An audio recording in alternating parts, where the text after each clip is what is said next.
सम्माननीय सभामुख महोदय, जुम्ला जिल्लामा करिब अहिले 24 घण्टा बित्न थाल्यो।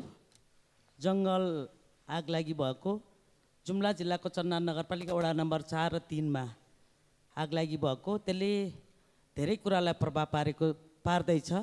नजिकै बस्ती पनि छ मानिसहरूको, त्यसमा बँदेल डाँफे मुनालदेखि लिएर कस्तुरीहरू नाश हुने, त्यो अवस्थाले गर्दाखेरि छिटोभन्दा छिटो सम्बन्धित निकायले यो आगलागी जुन जङ्गल आगलागी भएको छ नियन्त्रण गर्नलाई पुनः आग्रह गर्न चाहन्छु र आगलागीमा खटिनुहुने नेपाली सेना र प्रहरीलाई चाहिँ नेपाल प्रहरीलाई धन्यवाद दिन पनि चाहन्छु। र अर्को जुम्ला जिल्लाकै 3 नम्बर वडामा चन्नान नगरपालिका 3 नम्बर वडामा 3वटा घरहरू आगलागी हुँदा दिउँसो 21 गतेको दिन नष्ट भएको छ। 1,76,02,000 रुपियाँको नष्ट भएको पुलिसको रिपोर्टमा छ र उनीहरूको घाँसपास कपासका लागि एकदमै गाह्रो भएको छ, समस्या परेको छ। छिमेकीको घरमा बस्नु परेको छ 20-25 जना परिवारहरू।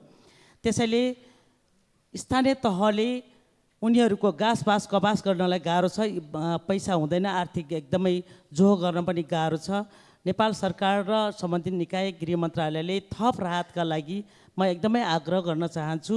पीडित परिवारलाई, अग्निपीडितलाई चाहिँ राहत दिनका लागि। र अर्को, हिजो भएको खानेपानी मन्त्रालयमा भएको आगलाई के कसरी र कारण सहित संसदमा जानकारी गराउन सम्बन्धित निकायलाई सभामुख मार्फत ध्यान आकर्षण गराउन चाहन्छु। धन्यवाद। जय नेपाल। माननीय सदस्य ईश्वरी घरती।